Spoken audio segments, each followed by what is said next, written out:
Yeah, This makes me sad. Been a long time coming. But Ryan, I think it's finally time for us to discuss the main course at hand. The main guy liner wearing course at hand. We're, of course, talking about The Batman. Yules. Which I don't know if it's a good movie title or not. But I mean, it's straightforward, tells what it is, and hasn't been repeated before. Does not pull any punches. Or maybe it does.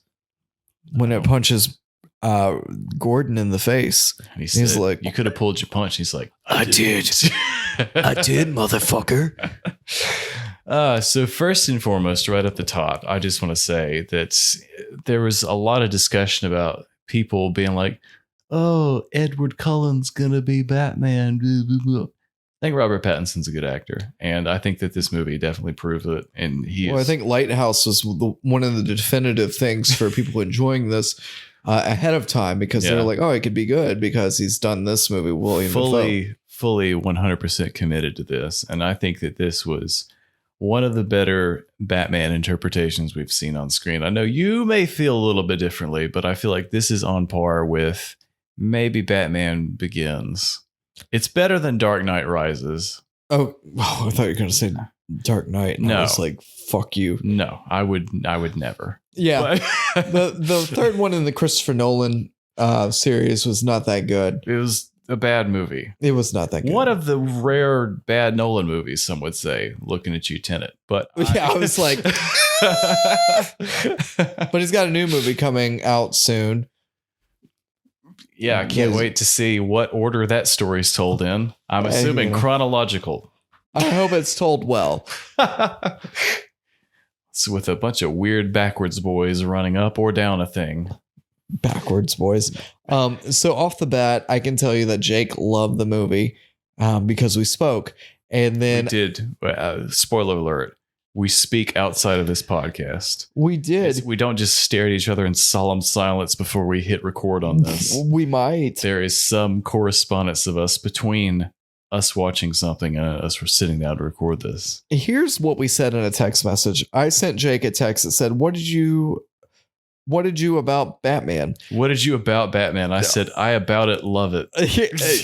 I sent that, and I was actually not drunk. And he said, I went and saw it yesterday, man. Fucking loved it. I said, it didn't hit me. I guess I was hoping for a little magic than as realistic / grounded as it was. He's like, I thought it held up well against the Nolan trilogy without being quite as memorable. It was extremely down to earth, except for how much it fucking rained. And I was like, I noticed that. No wonder it flooded. And he said, haha, it was so dirty. So, in all caps, dirty and gross too. I would capitalize things. They rained so much, and I understand in Robert Pattinson's suit, the rain would collect in there. Yeah.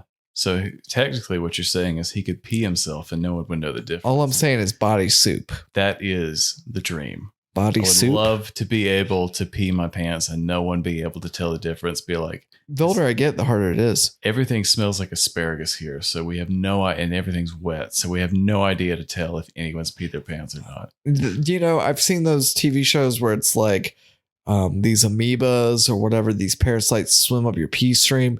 Right. I don't know that happens. I get it that there's a pee stream. It's all connected, fish, but the flow is this way. I mean, you got to pee harder. Fish, yeah. No, they're attracted to it. They just swim right up that urethra. No, thank you. Yeah. What if you peed on top of it, but not in the water? Could it still swim up the stream? Like the bank? Yeah. No. It couldn't happen. It's not going to follow your pee stream out of the water into. Who knows, man? Urethra. If it did, I think you've got some bigger problems than that. Oh my God. What if that could just happen at any time? Or some smaller problems. What we're saying is that there are zero urethra invasive species in Matt Reeves' The Batman, but we cannot say that. We can say that with maybe like a 97% certainty, because at the end, Gotham Square Garden, which I love that it wasn't just Madison Square Garden because it's Gotham. I feel like it's a little on the nose. Got flooded. It did. He was definitely dick deep in some potentially piranha infested water, is all I'm going to say. He got dick down, dog. Yeah. But I don't want to spoil anything. But we're going to spoil everything. No, we're going to do that in a minute for sure. But I spoiled my pants. Initial impressions, I like this, even though I think that this, as far as a superhero movie, this is just about the exact opposite of what a Marvel movie is these days. It is bleak. It is dark. There have people wearing actual makeup. You see Robert Pattinson putting it on. You get this sense that his hair is like, you get the sense that his version of Bruce Wayne like does not ever go out in public or shower, have time to do anything else. Like you see him when he goes to the funeral and he doesn't know how to, he's the way that he positions his body. He's so emotionally awkward. He's a fucking like weird trust fund kid that you can tell that this is all he has been doing and all he knows how to do. And I liked the contrast between that and the Nolan versions of Bruce Wayne, where he's just out there pretending to be like Hugh Hefner, flying on helicopters, going to charity stuff, going out to dinner with Harvey Dent and Rachel. And he's like, oh, we can put these two tables together. And they're like, I don't think you can do that. And he's like, I think we will because I own this restaurant. So why don't you suck a dick, Harvey Dent? Boom. I bet you're not going to be Two-Face later in this movie. But I bet you might be because that was your nickname. Two-Face. I liked the contrast of that where they're just like, no, like there's barely Bruce Wayne. There's basically just Batman. Yeah. And this whole city is a giant toilet, and it's so dark and grimy and damp, and you really get the feeling that this is a bleak fucking place to live. Like even on the sunny days, this is not a Gotham City you want England. to be. It's England. They filmed this in Scotland. Close enough. So another place where a giant toilet of a kind. I'm just kidding. Another non-American person playing Batman too. Yeah.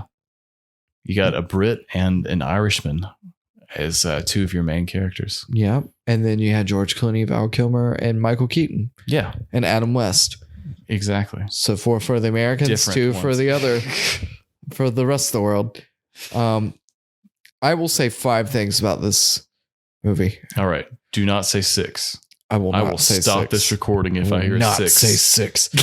Catwoman, I think this is probably one of the more freer options that a Catwoman character's had. Zoe Kravitz is great in this. She was. And I think that they gave her a little more room to breathe than maybe they've given other actresses in that particular role. And she's Halle also Berry. She was kick-ass in it too, right? She could handle herself. Gotham, I've seen this a lot. Feels like a character. What did it feel like comparison to Joker, where it was just like, oh, there's garbage on the streets. I'm gonna wear some big underpants and get in the freezer. What? You remember Joker? Yeah. Joaquin Phoenix's Joker. Oh yeah. It was kind of in the same vein as that. It was very grounded like that, but I felt like that didn't rain as much. It did. It felt more like New York. This felt more like Chicago. If it was just Chicago shit all the time. But I say that we spend a lot of time in the city, that it becomes like a character. Like you're constantly out in the streets. It isn't like sets where I feel like the Christopher Nolan one was more like sets and you were in places. Streets are talking. Yeah, they're saying the streets are talking and walking, baby. I will say the side piece in Old Bridge got something to see. The Riddler was fun, but I noticed a lot of Christopher Nolan Joker kind of similarities there, like the videos and stuff like that, and trying to be theatrical, but it just didn't live up to Heath Ledger, right? So here's the thing I didn't like about the Riddler. Fucking hated his outfit. I thought he looked fucking ridiculous. I thought it was realistic. He's wearing a fucking GIMP mask with clear glasses. I thought that too. I was like, man, this guy's getting primed to get fucked. He literally went down to like Lens Crafters and then made a second stop at Adam and Eve and was just like, this is my super villain costume. It's green. Yeah. It's definitely not, this is not like a universe where Jim Carrey could be the not Riddler. Flashy at all. But also, I don't know if that was the grounded down to earth version that I would like either. Well, it helped to whenever they got all the people together. He had 50 people dress up like him, where they all made the same 2 shopping trips to Lens Crafters and Adam and Eve. Oh man, we can put this together, man. I love this ensemble. Yeah, that's one of my potential issues I had with the third act in this, which I didn't like quite as much, but we'll get to that. But yeah, what was your last point? 2 points. Oh, the last 2 points. So I think the fighting in this, it was a little less clunky and a little more fluid. Yes. Because there was like long shots of what was going on. So I did appreciate that. The last thing I will say is what I said in the text message. It just kind of lacked the magic. Like in the Christopher Nolan ones, there was like all these like possibilities for like electronics and like just gadgets, gizmos and stuff like that. Kind of what like James Bond brings to the table. Yeah. That I kind of enjoyed. And this was so grounded that I felt like for me, that was an issue, that it wasn't as exciting or like, guess what's next. It was just kind of like, oh, well, anyway, I could do this. It's like Kick-Ass in that way, but not as fun or as funny. I would say that in the Nolan Batman ones, it was almost like Christian Bale's superpower was money. Like his money. And I love that. I love money. I love capitalism. I love capitalism. Well, his superpower literally was money, and the fact that you see him very clearly investing in technologies that seemed like they were maybe only a few years ahead of the time. Maybe like the Batman car in this one was very cool too. The Batman car in this one was cool, but it was almost like he just took like a Camaro and put a jet engine on the back of it. Whereas in the Dark Knight trilogy, it was literally a fucking tank that he just painted black. And then it had a motorcycle inside of it. Yeah. And here, he just has a regular motorcycle that he rides around all of the time. Yeah, really, all the time. And no one calls him out on it. The big scene where they first get the introduction to the Batmobile, where they're infiltrated, they're like fighting down at the docks, and it's introduced like a fucking monster that's roaring up. And I think he stalls it. Like he comes up and pretty much begs Penguin to like he was revving it, but it goes like he like stalled it where he was about to just run him over, and he just had to. That was a cool scene though. It was a cool scene, but what you didn't hear was where he goes. Oh wait, there's 3 pedals here. I don't know. I thought that the look of it was very cool. That car. I will agree that it's in Rocket League too. They have it now. It is in Rocket League. This Batman almost seems like they were trying to stay so true to life in a way that if there was a real Batman, he wouldn't be able to make a difference.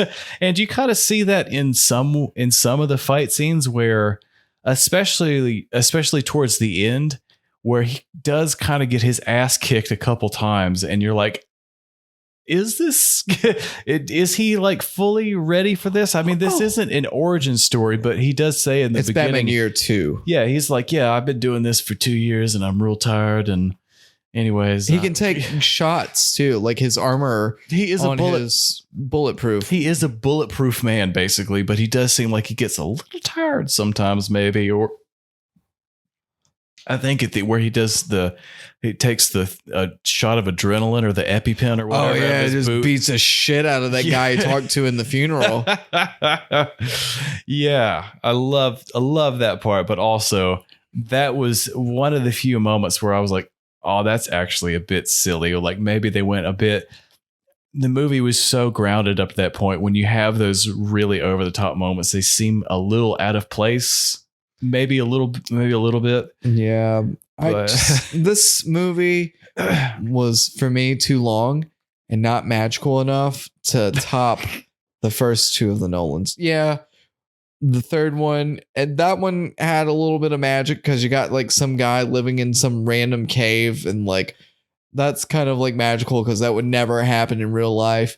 But at the same time, and it was not as good. But yeah, I will say that this was better than the third Nolan movie. This is a very solid interpretation, and I think that if you're trying to compare different Batman, especially if you're going to say maybe just the last 3 that we've seen, compared to Christian Bale to Ben Affleck and now Robert Pattinson's version. Christian Bale's the winner. Like this version. The best? Not the best, but I like the interpretation that Batman is. We already talked about how Bruce Wayne, when he's not in the suit, he is just a weird, awkward, rich kid. But I would argue his Batman is not that different. He's like big. He's physically like he's tall, really tall and imposing. But you can tell in the interactions he has with the police. Like they do not like him. They call him a freak Commissioner Gordon. They're just like, why the fuck is this guy here? We don't like him. Like regular people are afraid of him. Like who was Commissioner Gordon? Jeffrey Wright. I felt like sometimes he overacted the part. He was like, "What is this?" He was like a wrestler. I was like, "Oh damn!" He did do that a couple times, didn't he? Where he's like, "Look at this crime scene." I didn't get that sense whenever he did the What If show. I thought he did great. He has a great talking voice. Yeah, he does. Not taking that away from him, but he overacted. It was almost like Pattinson was a little more reserved, and he felt like he had to make up to fill that space a little bit. Like, oh yeah, brother. A little like Macho Man Randy Savage jumped into his soul. Maybe a little bit. The Gary Oldman Christian Bale dynamic, I did quite like. I liked that. A little more reserved, right? I like that. Well, they seem like they were friends. Here, it seems like Batman is like, okay, you're potentially maybe the only cop I can trust in this city. And I'm going to take advantage of that. It feels like maybe they have that mutual kind of symbiotic relationship where I feel like Gordon doesn't really trust him either, but he feels like, okay, well, this is maybe... He trusts him to some degree. He trusts him, but he also doesn't know anything about him. Well, yeah, he says that. He's like, I don't know anything about you. I'm sure they'll break down that wall. I've only seen what you look like from the chin down. And let me tell you, that penis is immaculate. Didn't think it was necessary to mold that into the suit and then put a little bat on top of where the head was, but a nice little bit of craftsmanship, I have to admit. Real nice. I wish they put a John Deere sign on there somewhere. More time on that than any other part of the suit, it seems like. Mm-hmm. But that's okay. Yeah, it is okay. I like how he's got some camera contacts that he just wears around. He's like, hey, Catwoman, put these in and go to the secret club. How did you feel about how much Alfred was in this movie? Not enough. And do you think that Andy Serkis, in some iterations of Batman, he becomes the Joker, which we know he won't be in this one, but he has potential to be another villain, right? You wouldn't waste him just being like a straight character, because I feel like Andy Serkis, he has the ability to be whatever he wants to be. He has a fantastic range as an actor and a motion cap actor. But we did get a hint of a future Joker in this, didn't we? Yeah, it's the guy who played in the Eternals. He's an Irish actor. So apparently there's two scenes that were cut from the movie, but at the end, for a moment, I legitimately thought that was Andrew Garfield for a second. Why? He sounded like Andrew Garfield. He had like a New York accent. He stopped doing it. They're all doing not their own accents though. Yeah, but Robert Pattinson's doing an American accent and he's British as fuck. I thought you could see like the side of the guy's Chelsea grin when you could see his teeth a little bit more from the side. Apparently, there is a comic where it's called Jokes and Riddles or whatever, wherever the Joker and Riddler get together and then they stop being friends and like they recruit different sides of the city and they're going to war with each other, but at the same time, Batman has to fight off both because they're coming at him as well as each other. And some people think that's what they're gearing up for, which would be cool because at the end of this movie, there's flooding. So territories and Gotham's up for grabs because Falcone has been shot and killed by the end of this movie by the Riddler. And, it looks like Colin Farrell's Penguin character is going to be more in the mix. Yeah. Though he doesn't look to be as formidable as he was like in like the Michael Keaton version. So I liked Andy Serkis as Alfred, honestly. How did you feel about John Turturro as You underestimate the sneakiness. I felt like he did a really good job. He felt sleazy to me. He never took his sunglasses off, which I feel like he wears his sunglasses at night, man. Contributed to that. I'm inside. I kind of like his acting. I've seen him in that Secret Window movie, and then like Big Daddy, and then he was in a ton of other things that I can't think of right now, but those two are the first ones come to mind. A ton of other things, but Big Daddy was definitely the first one. But Secret Window was a quick second. I thought he did a really good job. I do like his acting. He's just sleazy enough, but also I feel like he's a really nice person. So I whatever. I thought he did a great job. But as a mob boss, I think you need to have that element of friendliness and sleaziness at the same time, or you're not a real Italian mob boss, because you fit the whole thing about family mob bosses. Is a big thing. Family's a big thing. We've watched Jersey Shore. We Family's know things. A big thing. They love chicken cutlets. They love sitting together on Sunday night. They love family. They love conversing about family business. They're one family mention away from stealing DVD players and racing fast cars, and then in 5 movies they'll be jumping a big ramp to the moon. Well, yeah, let's see you top that. Fucking Jared Leto and Morbius. But I think that the cast of this is just Zoe Kravitz as Catwoman is so good in this, and she is so capable and smart. And just like with every other relationship that presumably Batman has, they have a mutual agreement to kind of work together, but you can tell that there is not that element of trust. But at the same time, not as many sexual undertones, though. I mean, they kiss in one part once. Yeah, but I mean, there isn't like, oh, will they or won't they? Because they do. I mean, it wasn't really like a back and forth sort of thing. You just kind of get the sense that both of these people are living multiple lives. They're very lonely and isolated, and they're kind of working together this one time for something. Whereas every other time they may be working on different sides of the law. It's the best team up they've had in their in the movie. I bought this portrayals so much more than the Christian Bale and Anne Hathaway version of Batman and Catwoman, where that just seemed a little bit far-fetched, forced, maybe, where it was just like, oh well, there was some. Well, that's some because of the it's not the best one, man. Oh yeah, well they're just like and some of the comics are together, so yeah, of course they're together, and there wasn't that chemistry or. Here you feel that like the first time that he looks at her, you could tell that he's just like, I've literally been dressing up like a bat and punching people in the for rain at least a year or two. For 2 years. And this is potentially the first like time I've ever stopped and thought about something else other than that. And in no ways is he just like, yo, I'm gonna have sex with Zoe Kravitz and while the city burns to the ground. But you get the sense that there's just that little glimpse into the character where like he's just like, for the first time in a while, he's like, oh, something else. And that's something that it's so simple, but you're just like, I get that. Like, I understand what both of these characters are and what they're about in little moments like that without it being an over the top kind of thing. This movie was more about mafia than it was about the Riddler. I feel like the Riddler brought everything into the light, but at the same time, it's really more about mafia.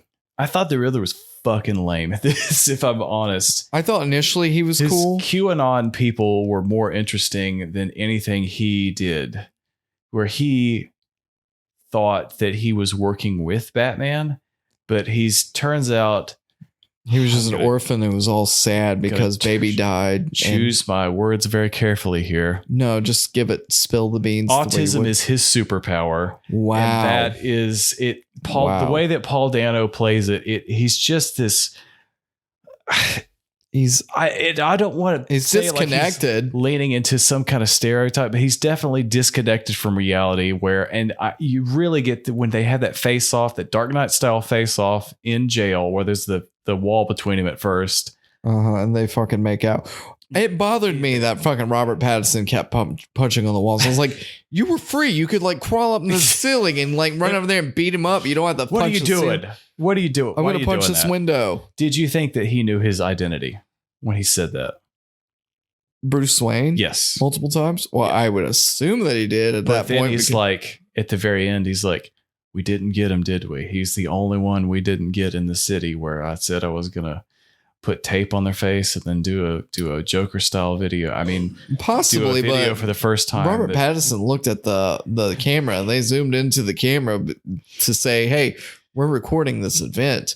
It wasn't like up until this point, he was not away. I think they knew who he was.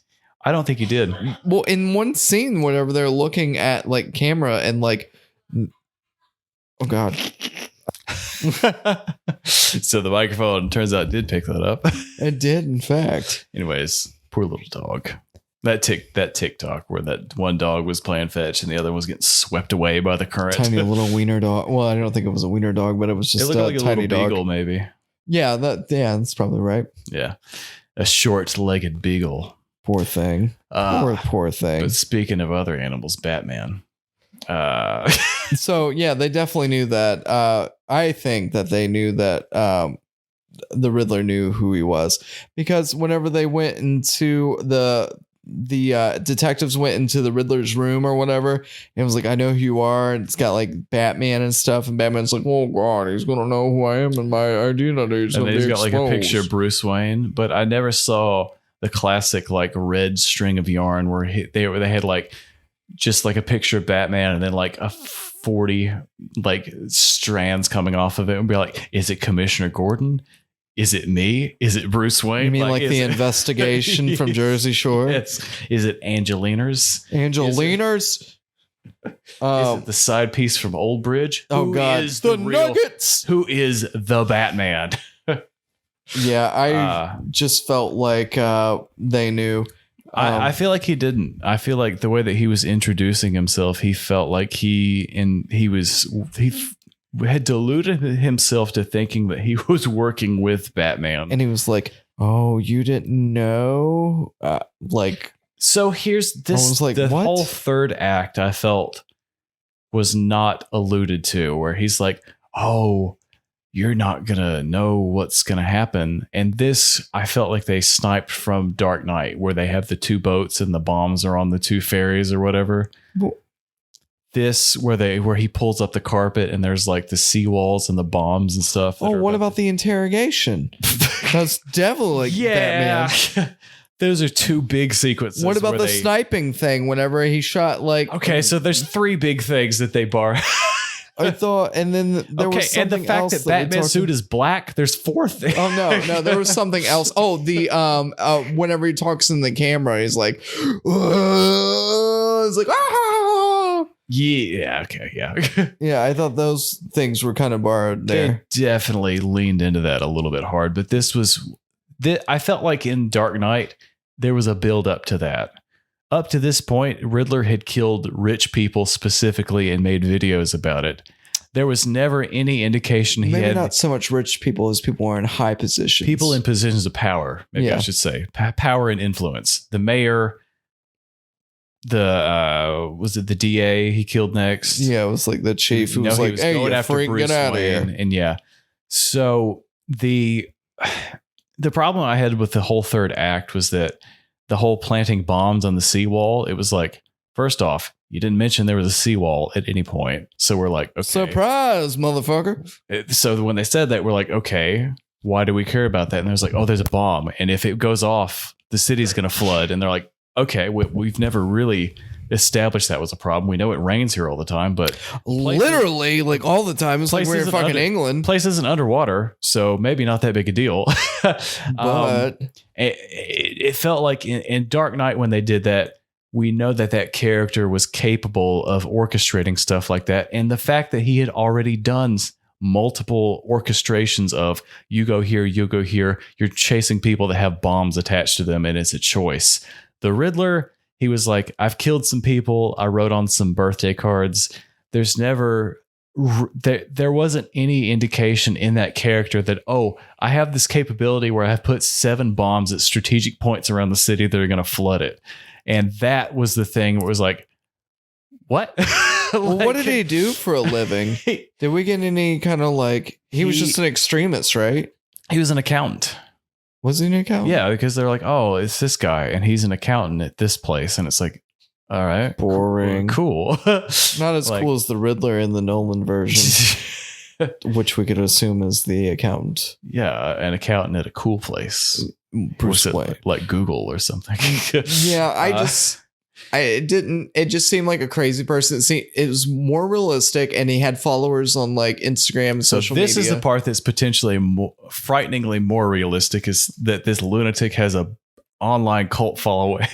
Maybe it was kind of similar to like the attack on the Capitol. They're QAnons. That's what these people are. They're QAnons, where they all extremist, where Warner Brothers has clearly bought one too many Riddler costumes, and then they had an idea for the climax of this where they thought him being in jail already wasn't enough, so they had to be like, well, Batman's got to punch somebody at the end of this movie, or it's not a real climax. Worth it.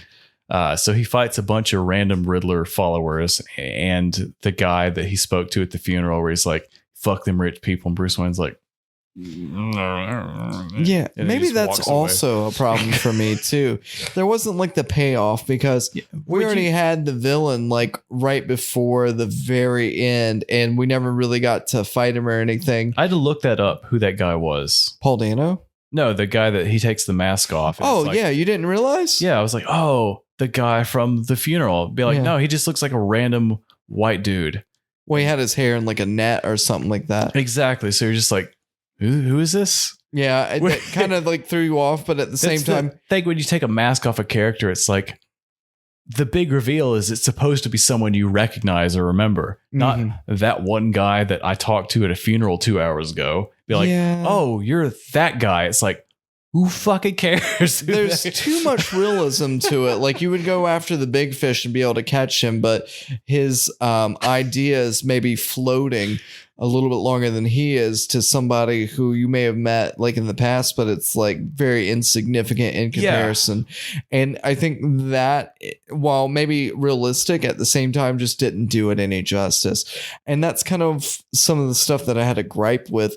That and the magic. I just really love the Christopher Nolan ones, wherever it's like, oh shit, so he knows, like, Ra's al Ghul shows up and he's like in his hood and he's got all these ninjas, and Batman has to fight his way through that. That didn't happen in real life. The magic is technology and maybe influence. We just came off Spider-Man, wherever you get all this magic and people fucking love that. Whereas, in Marvel, there's actual magic and actual technology, where the technology is basically magic. Like Tony, in the later movies, the Stark tech is just magic, basically. Well, DC has that. Like, they have Aquaman and they have Shazam, Superman, where he talks to a fucking wizard and gets superpowers. This one is a little more grounded, and there's nothing wrong with that.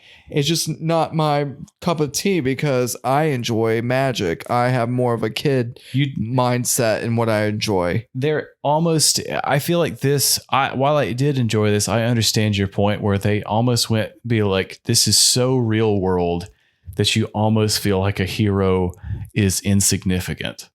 Yeah. Like he wouldn't act if he was like just a normal dude, even if he had money.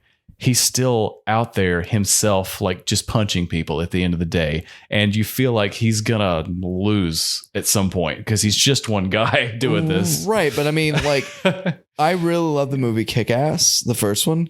And I loved that one. And there was still magic because Hit Girl and Big Daddy were both very like crazy people. But at the same time, you like it is you got Big Daddy Nick Cage. Oh, god damn. So hot. But I just like the humor to that too. It was like a dark kind of humor, which kind of helped that particular kind of genre. Yeah, where it was more realistic, but that broke it up a little bit. And then you had the magic. So this is just all like straight to the point and very bleak and sense of humor at all. There's maybe one kind of joke, and that was what we already said, where he punches Gordon and he's like, you could have pulled your punches. He's like, I did. The only time we saw Batman run, because Batman just walks the whole time. You're right. He's like Darth Vader. He's very like, he's menacing, but he does not run. Even whenever he walks away from Alfred in his regular people clothes. One thing I will say is I did enjoy the contact that recorded everything. I thought that was a cool piece of technology. That was a cool piece of tech. That's the only like thing. That's the only piece in this where you could be like, well, that's not real. Well, they revisited multiple times too. Yeah, where he has Catwoman wears them when she goes and be like, or when she's trying to get in touch with him. That's my dad, I think. And he had like that fucking squirrel suit whenever he ran to the top. Yeah, another one where it didn't work very well, and he ate shit. He did. He hit that ground so fucking hard, and maybe that's a little bit of a bummer to me too. Where he should have not aimed for the bridge overpass or the top of it, because he hung up on it and his ass got dragged all over the pavement.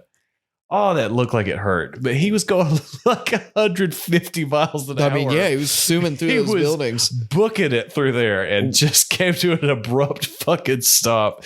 It was kind of funny to watch. I also liked so the first time that we see Batman in his full form is whenever he fights like this gang who's giving this guy a hard time.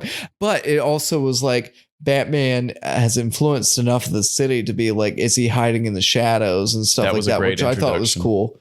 Where everyone's a little bit, and even like the regular people, like when he beats up those guys, the guy that he was saving was like, don't hurt me. And he's unsure. Doesn't say anything. He's just like, ugh. And just like walks back into the shadows. Yeah. It's an interesting. The cape also makes him look bigger, right? Yes. You can't see the back of him, so you don't know how to judge how big he is. I thought about that too. I was like, he looks way bigger. But then whenever you see him in regular person thing, which Robert Pattinson clearly had worked out for this. Yeah, he's pretty tall, I feel like, in real life. Why did he draw all over the floor? That was a very much like a Sherlock Holmes style thing. So I was like, whose draws all over their floor? The Robert Downey Jr. Sherlock Holmes, he does that in both movies, and it was completely unnecessary. And that's really what that reminded me of. I was just like, yeah, this is not legit. Where he's like, the sins of my father? ? And he's like, what did my father do? Oh, and did he have a reporter murdered? Jim Gordon, whenever they're talking about bringing the rat to light, what does that mean? Rata-de-lata. And they say that multiple times, and the Penguin's like, that's the worst Spanish I've ever heard. He does, but I love how like Commissioner Gordon is like, what does that mean? And you're like, you're a fucking detective. I can figure that out. What do you think? I think that the role was played so dumb. I was like, come on, man. You know what that means. You do get the feeling that neither Batman or Gordon are that good at their jobs yet. Like he's been doing that for years, Gordon has. He's not been like the commissioner for a long time. Yeah, but I mean, he's been a human being, not an idiot. No, he doesn't speak Spanish. He doesn't. Oh, God. He doesn't with a rat with wings. What do you mean? You're standing next to a fucking Batman. Bat. Yeah, they're like, a rat with wings. What's an animal with wings that has most of the letters of rat? Maybe if you switch the R with a B, a bat. What the fuck does that mean in this city where I'm standing next to the Batman? Which I don't think they actually say in this movie. The Batman. They don't call him Batman or call him Batman. Another funny part about this movie was the thumb drive. That was another potentially a joke. Where he's like, he just looks at him and goes, huh, thumb drive. They cut off somebody's thumb and then put it on a USB drive. USB stick, yeah. And they're like, huh, thumb drive. And then they opened it up and all the information about this particular person went to all these publications. He was like, whoa, what is going on? Commissioner Gordon was really dumb in this. Fucking just pictures of the mayor and Jeffrey Epstein hanging out on. Yeah, like, oh, there's Bill Gates too.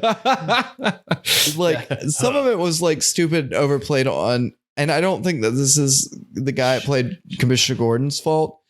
I feel like, yeah. It was overplayed though. It almost was like he felt like he was overcompensating for what Robert, and it felt like they were not in two different movies, but they were not quite in sync with what they were trying to do, where maybe Pattinson was a little bit more reserved as Batman, And so he felt like he needed to kind of to make up that difference a little bit with some of the stuff he was doing. Some of it felt like wrestler to me. Like, what does that mean? What does that mean? Ratadalada. Rat with wings. Stool pigeon. What the fuck? I bet that's not talking about the Batman. I did just do finger guns, by the way. Did. But the only time we saw any kind of emotion from Robert Pattinson was whenever Alfred had his knocked his guy liner over and it spilled everywhere, and he's like, no, Adrian.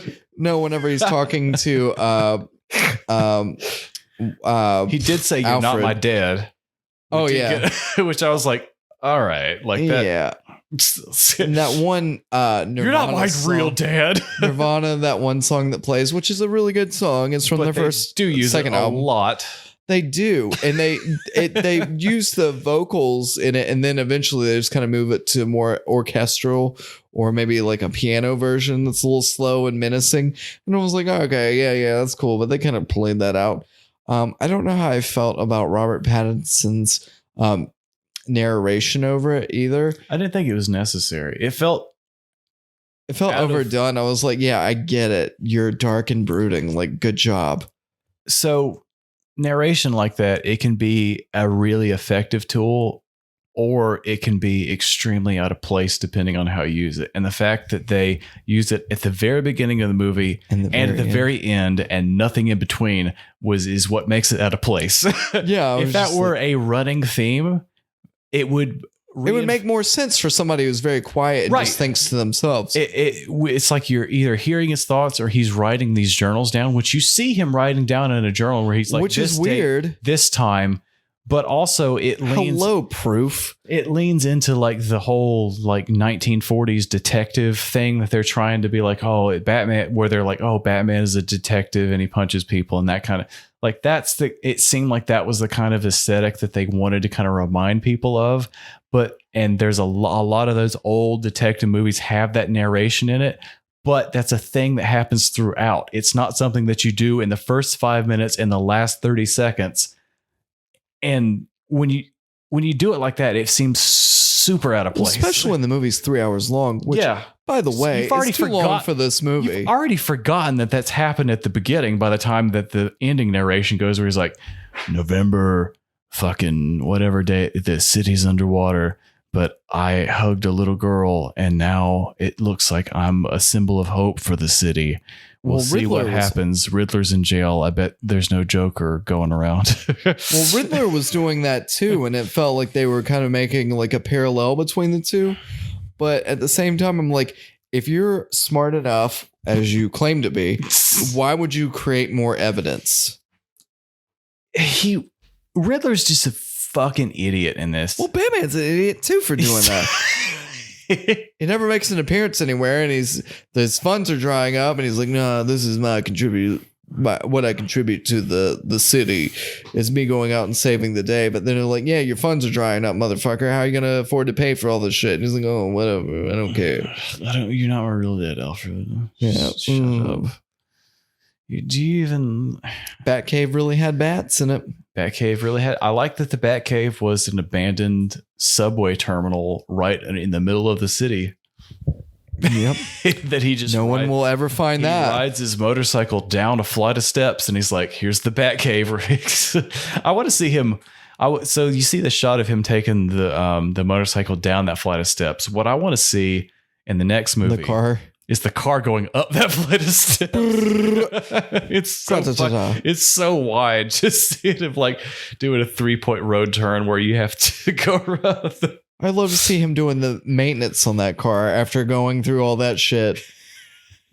Like, surely he doesn't know how to do that. It's just a regular, like when he goes to the funeral, he's just driving like it's like I don't know what the make of the car is, but it's like from the 70s or whatever. It's well, what does he do with the so at one point, like when we were seeing like little bits and pieces, I thought that this movie was a period piece. Like it was, oh, this is Batman set in like the 1970s or whatever. Yeah, I remember you saying that back in the day.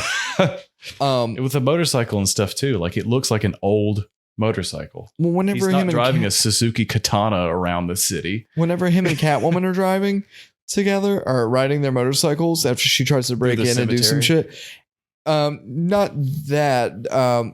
There was a time whenever she tries to break into some guy who was murdered and go through his safe to get a passport for a friend, and they ride motorcycles out. Every time we saw Batman, he was, besides the end, he was wearing like a hat and like a gator mask, right? And like his cape was off and stuff. And I was just like, is that what happened whenever he was riding with her, like to her house? Because I'm like, you will stick out like a sore thumb. Okay, this is New York City, right? Let's just pretend. Chicago. Chicago. It's like New York City and Chicago mixed together. And the cities never sleep, so somebody's bound to see you and bound to follow you at some point and be like, oh, this house where this lady lives. He did that. Where was when he was in the club, when he was up in the club and he was shutting the power off? He just like had like a black hat on. He was just had like a black baseball cap and a hoodie and was like, I'm Batman. I'm shutting the power off in here. Which I thought was kind of cool because he did what Tom Holland couldn't in Uncharted, where he successfully cut the power off to the building. Oh, yeah. Well, he kind of did. He had to jump on some things. He just broke one light. That's not the same thing. But I thought it was funny whenever he goes and talks to the off-brand Matt Damon twins as Batman versus I fucking love that. versus being Bruce Wayne. Because whenever Bruce Wayne steps in there, like, oh, shit. Let him in, go talk to the boss. But when he's Batman, they're like, no, fuck you. Pretty much. And they did say fuck in this one time. Right. Very early on. They're like, this fucking freak. Batman. Yeah. It was the second guy got murdered. Yeah. I'm surprised that I guess it was was it PG-13? It was PG-13. Yeah. You get one fuck. Really surprised they blew their load that early because I would have loved to have seen like Batman just punch the Riddler 40,000 times and then go, fuck this nerd. They are very protective of Batman. I think there was some stuff in Peacemaker that they wanted to say about Batman because, Peacemaker makes up all these lies about the characters. But they could only say them about Aquaman. Yeah, and like Wonder Woman. Definitely Jason Momoa is definitely the person I'd want to call a fish fucker. Yeah, to his face. I feel like he's got a good sense of humor, but he's Batman, John Cena. So was he going to fight John Cena? Like he might. But Batman and Spider-Man, I feel like they're untouchables, right? Those are like Marvel's big character, and that's DC's big character. Yeah, I guess Superman kind of falls on it. Batman is a little more gritty, but you always get this sense that he ultimately errs on the side of good, even though it looks like maybe he's flirting with that darker side. Superman is like a Boy Scout with a cape, and I feel like they can't do. That's the reason why Superman movies I feel like are not that interesting. Is that he's so good and potentially so overpowered that it's like, what do you do with that in an interesting way? I feel like Batman, you have more flexibility because he doesn't have superpowers. His superpower is money and resources. Who doesn't love intelligence? Which in a lot of this, they really try to pare back. They don't shy away from being like Bruce Wayne got a lot of money, but he also doesn't have infinite money either. So, there's that. But. And like, what is he doing? No one ever sees him. No one ever suspects him of being Batman. Batman showing up. This guy just shows up randomly. This awkward guy that hasn't shaved in 5 days, and you see Batman, and he's also equally as awkward, hasn't shaved in 5 days. Like his chin, it's the same chin. It's just that same chin is out there. And you're just like, nobody ever seems to make that. Unless Bruce Wayne nobody ever sees him in public. And I guess that's maybe the explanation. And that's maybe the difference between this and Nolan, where he's like, oh, Bruce Wayne is a public figure. And this one, he's just this weird fucking like billionaire kid that inherited money that he just like, no one ever really sees him. He doesn't really do anything. Well, let's talk about how real this is. But at the same time, there's a scene where a guy blows up right in his face. Oh, he just gets up. He's knocked out, and no one Alfred blows up, and you think he's dead. Oh, he threw it though. He threw it. At least there's shrapnel. He threw it because he's a butler that trained. I would have thrown it out the window. Forces, yeah. So that's maybe the only, other than him making out with Zoe Kravitz for a little bit. That's the only like real human side that you get to this character. He gets blown up and he doesn't have a scratch on his face. But he was sad that Alfred almost died. Man. Because he was like, Alfred, I'm glad you're not dead, but you fucking lied to me. And you're not my father. And then he's like, your dad didn't get anyone killed. He told the mob boss, and then he did it. And he was like, that's fucked up, man. Anyways, your dad was a good guy when he was running for mayor. But at the end of the day, what I'm saying is this movie is a 0 out of 10 because I did not get to see Bruce and Martha Wayne killed. I did not get to see her pearl necklace get shattered on the ground in slow motion. See it. No, 0 out of 10. It's not a Batman movie if that didn't happen. So every movie, or at least the start of it, must happen in every movie and in Joker for some fucking reason. That did happen in Joker. Do you suspect that we will see Joker in here some point? Yes.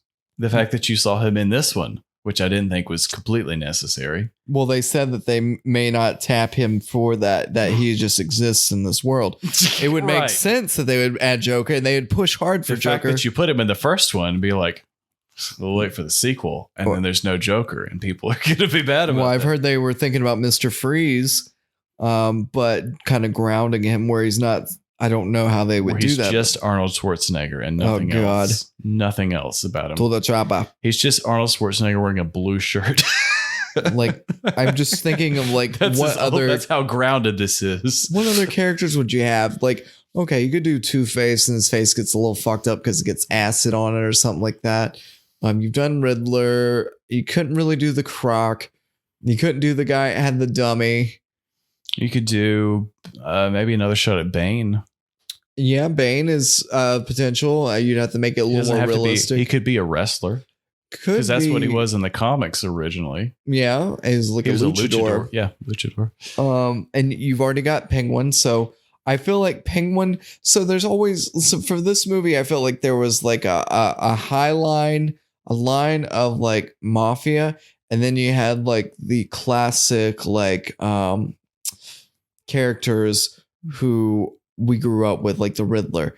And like they were kind of intermittent in this movie. But Mafia was like the strong line that went through the whole movie. Yeah. You always got the sense that even though there's bad stuff happening and weird people, that the Mafia is kind of behind most of the problems of the city. Yeah. You got that with the Nolan movies, but I think that they concentrate on the actual like villain that you wanted to see more. The Joker, where he's got to compete with the Mafia and then they're scared of him. Yeah. Or Bane. Originally, they ask him for help because they're feeling the pressure.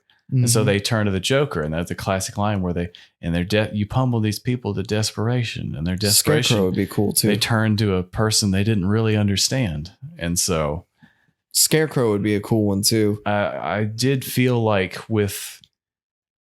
this really felt like they took a lot from Batman Begins and Dark Knight and were like, well, what if we did that, but a little bit different? I enjoyed this movie. I think it is good, and I do think it holds up to those ones in the Nolan trilogy. But there are some definite things we've seen before. Same with like Spider-Man. Same with any character that you've seen 4 incarnations of in the last 15 years. The wheel, right? You just take a different kind of They took a different approach. They're like, okay, well, we're doing Batman, but we're really trying to imagine what if Batman real life, and they kind of went from grittier. Well, I think they kind of went. They up the grit. There's 4 times the amount of grit. Well, you think with like the Tim Burton ones and like the subsequent ones after that, it was more like cartoony and comic booky. Very much so. And then you get to like the Christopher Nolan ones. Those are kind of like, for me, like the best of both worlds, where it was a little bit like magic, but at the same time, it was we had like a whole kung fu movie subplot mixed in with Batman Begins. Yeah, fucking cool. Yeah, with kung fu, everyone knows magical, basically, to Western audiences. We don't understand that. Well, you had like the Joker come out of nowhere, and he was just like a nobody. Yeah, nobody, but they wore purple suits, and he always found his way into wherever the action was. And this one didn't have that. I feel like, we were kind of coming down from the Michael Keaton version. And when we got to the Nolan version of Batman, that's kind of like a good mix. And now we've gotten to the bottom right now with the Robert Pattinson, Matt Reeves one, a little more realistic. And I think that's something that just didn't jive with me. Yeah. Don't think that's a bad movie. A little too long. Maybe just not for you in the way that it just, yeah, I think maybe Marvel has kind of ruined me because I've seen so many of their movies over and over again. There's always like this element of like, oh, that's not realistic. Like Daredevil, like there's this blind guy who can sense things and he's good at it. I will say that is maybe the part where I can give DC props, is that as much as we talk about Marvel on this and enjoy a lot of the stuff that they do, there is a definite formula they have. Oh yeah, for sure. In their movies and TV shows, there is a formula and a tone, and you know more or less what you're going to expect. There's nothing that we've seen so far that really blows your mind, because you more or less know where it's going to go. But DC, they're so disconnected at this point because they've realized they cannot build that connected universe in the same sort of way. Well, they're going to try to do that with Flashpoint, which is going to be like a reset. So they can kind of keep everybody together. That's a good idea or not. But they're disconnected enough that they have the freedom that every single character and movie can have its own tone and be like, oh, well, this is a little more here's a fucking guy that can talk to fish and live underwater. He fucks them too. He fucks them too. Here's a guy that just beats people up and doesn't care, doesn't have a day job. Like it really is kind of the opposite sides of that coin, where they don't have a set formula and they don't really know what to do with each of these characters in a live action movie. And I think that's interesting. It can be played to their strengths and maybe their detriments, but they definitely do not have this interconnected universe in the same way Marvel does, which is good and bad sometimes compared to with some of these movies. What did you think about the Joker at the end? It was like a post-credit scene, but necessary. Didn't think it was necessary either. I was interested. We saw him in the main movie, so we're like, I get it. Like, I get it. So it was just kind of like an Easter egg, and it was just kind of like a bunch of idiots laughing. Yeah, I would be interested to see. You can't really see much about him. I want to say that you could see his teeth more, like through the little slot or whatever, and his hair was very like disheveled. It'd be interesting to see how they ground that particular character, and make him sadistic. Yeah, I think that was the perfect way of doing it. But I just don't think you can beat Heath Ledger. And I thought to myself as I drove home after watching the movie, I was like, is it too soon? Jared Leto in the neck. I was like, is it too soon to do like a Joker movie or a Joker in like a movie? And granted, Jared Leto, but I don't really count him. And I was like, Joaquin Phoenix, but that was kind of its own thing again. So yeah, I'm thinking more of like in a Batman movie, like a legit Batman movie. And I was like, I just felt too soon. But then I'm like, is it just because of how old I was and where I was? Because you hold things in higher regard because that's where you were, and so many people have beat it into your brain like this is the best. This is a classic. This is absolutely and you just can't ever top it. And I just wonder, I could go without seeing Joker. I know he's going to make an appearance at some point in time, but I feel like you don't need him right now. I don't think in a sequel you would really. I think you could kind of take the reins off him a little bit. In the second one, at the end, he's like going to take power, and then the third movie you kind of give it more to him. That's the way I would do it. And I think that's if Christopher Nolan could do it again, maybe, and if Heath Ledger obviously was still alive, maybe they would have went that direction. Oh, I think where you get a little Joker in the second one, and then that is your cap to a trilogy. Maybe is never Batman really and the explained what Joker. happened to him. He just got held upside down, and then his cops coming for him. Yeah, but he was only smarter than that, though. Yeah. Well, that's the kind of thing where I feel like if they are planning to do 3 movies, which let's face it, probably that's what's going to happen. Unless they break the third one in 2 If movies. they do a second one, they'll probably do a third / maybe. Oh, they're fourth. definitely doing a second one. Yeah. They are definitely doing a second one. But Money talks. I kind of feel like the Joker is the villain for the cap off a trilogy rather than be in the middle of it. And though probably, the best movie in the Nolan trilogy was the second one, which I'm more of a fan for the first one, but But if you're planning that out from the beginning, all perfect situation where everybody's alive, you would be like, okay, well, definitely we want to have the Joker in the climax of a trilogy. We don't want to have fucking Bane and then Ra's al Ghul's daughter come back. Yeah, and that I just don't understand. And then they did it further in the future too. Yeah, and it just wasn't it. Yeah, where you had a time jump of 8 years or something. This movie makes me just want to go back and watch the first two and just really appreciate them a little bit more, because that was something special. Fuck, those were good. They were so good, movies. and they're back to back, and that is something special. Yeah, this movie's great, but it's not as great, and I don't think it holds a candle to the first two Batman movies. Definitely not the second one. First one maybe, because I felt like that was a little more realistic, but Heath Ledger, we can all appreciate what he did. Absolutely. If you had to give this an out of 10, where do you think you'd land? I'm going to go 7. You were kind of negative about it, so I'm surprised that you put it that high. I'm saying this is an 8 out of 10 for me. Oh, really? I thought you'd give it like a 9 or 10. I was more positive. I was like, 1 point higher. Yeah, I was like, I feel like there's a lot of things to grow on.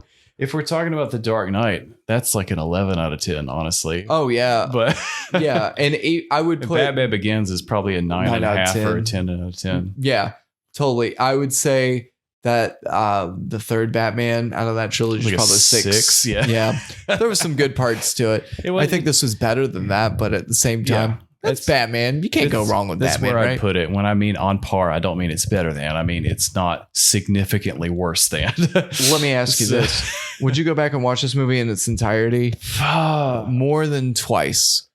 No. So I would watch it. I'd watch it again, but I'm not going to do like The Dark Knight where I watch it once a year. Right. I think I don't think I'd watch this. I think that speaks volumes for it, because I just don't think every scene was like a scene that you could hang on. In some of that, I do feel like, do they come out with a sequel that's better? And I feel like revisiting that more often. Where if they were kind of the same thing in the Nolan trilogy, Batman Begins, I liked, but also Dark Knight fucking knocked it out of the park. And that's the one that everyone remembered. And that's going to be the end all beat all Batman movie for a long time. It's hard to be a middle movie in a trilogy and be the memorable one. Because typically sequels suck. Yeah, typically sequels suck, and trilogies often they kind of get a little worse the more they make of them. Flat. So yeah, to have the middle one be the one that people remember for the most part and talk about, 15 years later. Yeah, that's a big deal. Even the intro, which I thought, I can't remember the intro for this movie, but I remember thinking it was just Riddler outside of a window while some classical music plays, and he's like, I'm gonna kill the mayor.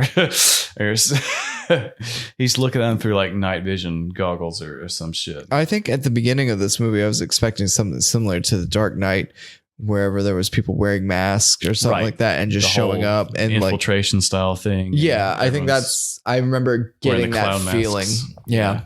You got that at the end, but it felt less appropriate in a way because there wasn't really that build up to that. You're like, oh, these people online are talking about what kind of guns to like bring to a revolution, but it just felt a little more out of place. That whole third act, it was like they had to give Batman someone else to punch at the end. Yeah, which kind of defeated it because they put Riddler in jail too early, and Penguin was out of the picture at that point. So it was almost like they weren't quite sure how to wrap that up. And that's something that I will count against it, where it just felt a little disconnected from everything that we saw up to that point, especially the whole flooding thing that came out of nowhere. If I'm being honest. I can appreciate that. It did come out of nowhere. Yeah. But it's a different way to like set up for the sequel and stuff like that. And that's like a natural disaster that you can't overcome unless you're like Superman or something. And you almost get the feeling that if they make a sequel, it's going to take place like literally the day after this movie concludes. Like they're just going to be like, city's still flooded. Everything's kind of fucked up. We're still trying to get to the bottom of this. Also, prisoners from Arkham are out. And so we got to deal with that. And you just get the feeling like, and there's territories because Falcone is gone. Yeah. And now you think the Penguin's going to take over because he was the first one to run his mouth. But there could be territories there, and now you have could be turf wars happening or something like that happening in Gotham. And what was it? The Maconis? What is it? He messes me up because they're similar Italian names. There was Carmine Falcone and then Salvatore Maroni. Maroni and Falcone, I think was the why would they do that too? Maroni, maybe he makes an appearance. Macaroni. That was Julia Roberts' brother, I do believe, in the Dark Knight trilogy. Yes. So Eric Roberts, who was also in Gemstones, the Righteous Gemstones. It would be interesting to see if he makes an appearance, since the mob has kind of been. Maybe that's like a soft intro before we get to like the real villains, or maybe they just continue in that stream where we're like kind of fucking and fighting with the mob, and someone else comes in and takes the mob down, quite like the Joker did in the second one. That would be a logical conclusion, where maybe you start with the mob, but maybe that's your jumping off point, where you did a whole movie where, okay, the mob was kind of the big threat.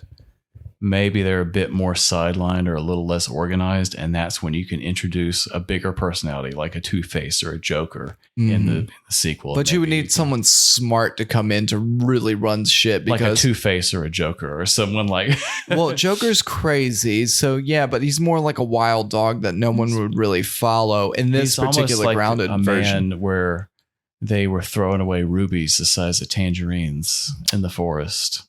And he never got his prostate checked, which was also the size of a ruby. Tangerine. It's almost like some men the size of a tangerine aren't interested in money. They just want to watch the world burn. I feel like I've heard that line from somewhere. I don't know.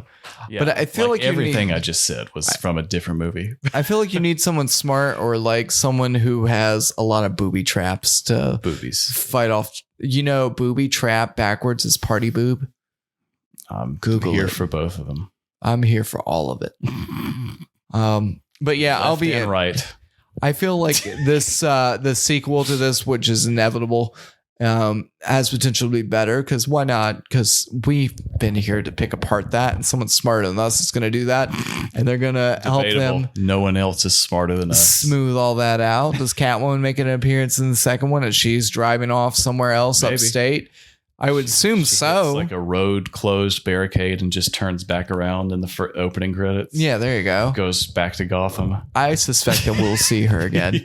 I suspect Robert Pattinson. I suspect Colin Farrell's Penguin, which is going to get his own TV show. Where he dies at the end of it. No, because this is for year one. I suspect that those characters make a reappearance, and so does Alfred. I suspect something happens with Alfred, and something happens there. Do you think we get a Robin? I seen something that Robert Pattinson said that would be cool, but it would have to be a 13-year-old boy. Oh, would it be the mayor's kid that he had to rescue twice? Possibly, because that's what I thought when he was like, "Hey kid, sorry your dad got killed," and then he has to pull that really same kid focused out of on that kid like a lot, like three times. That's why I was like, that's going to be Robin. That's got to be, like, why else is he potentially attention? Yeah. I would be, I don't know. I'd be surprised if we didn't see Robin at some point in this trilogy. What if it's just Joseph Gordon-Levitt and he's 45 years old? Come on down, man. Or he's like, hey, we love GGL. I was going to be Robin. JGL. I forgot. I'm back in this universe. Yeah, bitch. Here I am. Well, what if, okay, hear me out. What if there's a Joker in this universe and he ends up dying, and Andy Serkis's character gets pushed in some kind of vat, or he becomes corrupted really somehow. Conveniently placed vat that they just happen to have everywhere. Yeah. Well, I mean, come on, it's Batman. What if the Joker that we have now is not really the true Joker? They did that in the Gotham series, wherever it was like the kid from Shameless, but then it was like his brother, his like twin brother. Yeah. Fuck off. What's the old switcheroo? What if they do that with the new Joker? It's the Joker's twin brother. Fuck you. I just feel like they will do that with Andy Serkis. I think that he has the potential. It's Alfred's twin brother. Yeah, oopsie daisy. Who doesn't look anything like that Irish guy. I think that there's going to be something that's going to happen with him that's going to make him crazy. Because you got that he has so much of ability to be just more than a mild-mannered Butler, who only makes small appearances in the first movie. He was underused in this, I feel. And because they're waiting to use him big time. If it's Alfred's twin brother, kind of like Brian and Ryan, William Jonkus or whatever, Jonkus, aka the Joker. No, Le Jonkus. El Jonkus. It sounds like something whenever you have an elephantitis of the dick or the balls. Yeah, El Jonko. El Giante Jonko. That's my favorite ICP song. Yeah, he's also a wrestler. He's also a luchador. Yeah, he'll drop his nuts on you and put you down. 1, 2, 3. El Scroto Ginormo. Enjoy the smell of this huge scrotum. Tanto Fantastico. Oh, God. His finisher would be smell the grundle.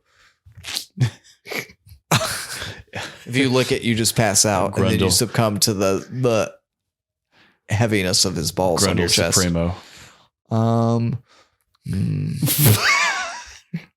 I can't come up with anything else. Maybe he just whips out his balls and just like hits you in the chest, and it gives you a stone cold stunner. What if he just mushroom stamps Batman? Oh God! What if he does the worm and then does it? Oh, and he just like pow, pow, pow, pow, double pow, tap. pow, pow. Yeah, just what if it's just as many taps as he can? It's just a 10 tap. 1, 2, 3, 4, 5, 6, 7, 8, 9, 10. He's just hopping around and that screw like a fucking pogo stick. Don't think he's gonna really make much of an appearance on like a highly syndicated episode of wrestling if he's whipping out his genitalia. Call me crazy. Who's to say? Ryan says it. He's raised his hand and be like, I say. I said that. Yeah. I like that there is room for this to grow, and they have the potential to lean into maybe a little bit less grounded version, which I feel like maybe would make this a little more fun. I really enjoyed this movie, but kind of like when I watched Joker, I didn't have a good time watching it. It was kind of depressing and sad. Depressing and sad. It made me feel uncomfortable for the majority of it. And so this was kind of the same way. It's a dark movie. And I watched it in the evening, which comes right before the night. So I watched it at 11 till like 2. Yeah. So the dark afternoon is what it was saying. Dark morning to afternoon. Yes. We will not say night. Too long of a movie. Not enough magic, some overacting, some questionable things. Ultimately, not a bad movie though. Yeah, it's solid. And for the people that thought this was going to be shit, I think they're wrong. I think this was a good, solid first attempt at this. And I do not think if we got a Ben Affleck solo Batman, it would be anywhere near as good as this. Yeah, and I feel like Batman played in the world of magic, which is more enjoyable for people like me. But at the same time, up with someone, but maybe, yeah. I think solo they could have done something, but yeah, there's the DC world minus this Batman is more magical. Like there's more just like things that wouldn't really happen in a grounded world.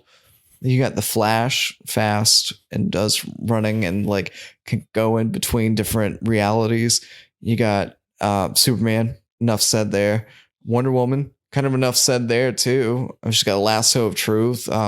She lives in like some world that's like been blocked off, like Wakanda. She's an alien from an interdimensional world who's never seen a penis before. She's never seen a penis, but she did eventually. Chris Pine's dick. She's like, "Hey, what's up with that?" And he's like, "Let me put it inside you." Definitely. She's like, "Is that normal?" He's like, "It's maybe a little larger than normal." That's what I like to tell everybody. Hey, is 3 inches normal? Yeah. You want to see me fly this plane through a fireworks show? What the fuck? But yeah, I feel like Batman's probably the most grounded, obviously, but I just felt like even in the fucking like ones where it's like Martha, you know, they both come together and realize their moms had the same names. I was like, man, this exactly. is Bobo. I'd stop but punching someone if their mom had the same name as mine. Yeah. My mom's name's Tammy. I don't go up to people who are like, "Oh, your mom's Tammy." Tammy. Yeah. A little dumb. Yeah. This is, in my opinion, a good, solid movie. In Ryan's opinion, fine. So not a movie that you'd watch multiple times over and over. No. I don't think so. But to be fair, most movies probably don't fall in that category for me. Too long of a movie more of to a do one that. and done kind of guy. Well, this movie is kind of like slow and wants you to kind of be intrigued by how smart it is and how dark and aesthetically. Like it's that smart though. It's not, is it? It's the mystery is kind of out there in the beginning. It's like, oh, it's the Riddler. Who's the Riddler? He's just some guy. He's always finding these cards like in the Batcave. What's his plan? Bombs on the seawall, apparently. What that he had under his carpet. And the climax was not very high here. I've had orgasms that are better than this. That lasted longer than this. No, they have not. 3 hours is a long time to orgasm. And whoever can do that, please teach me your ways. Maybe not even that long. I just need maybe a good 10 minutes. I think 10 minutes of orgasm, I'm ready to go to sleep. That's a long time, man. An insane amount of time to think about. Especially when you think about 10 minutes and the fact that we've talked about Batman for 2 hours. 2 hours. So, yeah, that's a good place to wrap it up. Guys, thank you for listening. Those are our thoughts on Batman. If you like Batman, you've probably seen it already. If you're on the fence, I think it's worth a watch. And it's why not? Why wouldn't definitely you go see it? It's a good experience to see in a theater. But don't go out and risk your life if you're in a place where COVID's still bad. And theaters are also open at the same time. Yeah, so it's a long one. Don't risk falling asleep. Go during an early time. It's shorter than Justice League, is what I will say. Yeah, and but Justice League came on at home. That makes it 10 stars. 10 stars in out of comparison. 5. But yeah, guys, thank you for listening. Go see Batman, the Batman, not to be confused with other Batmans. And hello. As we say at the end of this and every episode, Nighty night, bitches. Until next time, folks. Suck it.